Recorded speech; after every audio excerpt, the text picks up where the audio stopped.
This video is going to show you the easiest way to trim your dog's toenails. It will start off with the two-person method, which I prefer, but we'll also look at how you can do it on your own. Firstly, train your dog to enjoy being on their back and having their feet touched. You can do this by playing with them when they're on their back, rubbing their tummy, giving them treats. Just make sure you're rewarding them for staying still. It's best to cut your dog's toenails when they're a little bit more docile, so when you've just taken them for a walk, or like we did with Shiloh this morning, we took him to the beach. So we've got him lying on Jake's lap, and while Jake's cutting the toenails, I'm just feeding him a constant stream of treats. This not only serves as a distraction, but also as a reward to say, hey look, it's a good thing to get your toenails clipped. What you'll find is as they get older, you won't need to treat them as much, and you'll get to the point where eventually you can do all their toenails and just give them a bit of a reward at the end.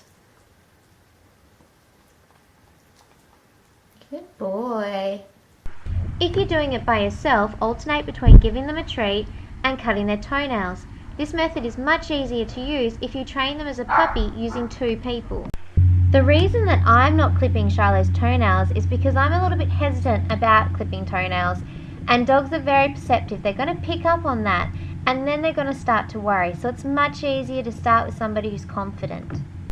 Aim to do your dog's toenails every 2 to 3 weeks, cutting off about 1 to 2 mils. On a dog with white nails, it's easy to see where the quick comes up to because it's the pink bit. Never go past that or you're going to make your dog bleed. On dogs with darker nails, you've just got to judge and only cut off a little bit. The more frequently you cut your dog's toenails, the shorter you can keep them because the quick is actually going to recede. Is there any particular reason why you prefer using those kind of clippers? They just let me see what I'm cutting.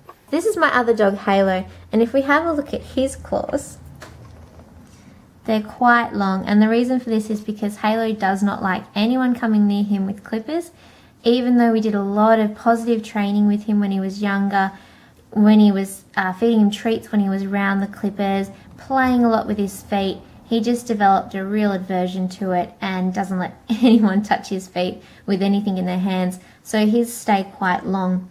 A way to try and keep them from being really pointy or sharp is to walk them on bitumen, because this is like a natural file and it will file back their nails.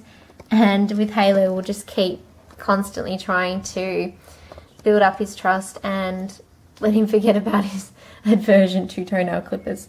So when he sleeps, we just try and touch his feet as much as possible. As you can see there, he didn't like that very much. This is going to be a big ongoing thing, and a lot of dogs are going to be like that. They're not going to like you touching their feet. Look at you, all suspicious.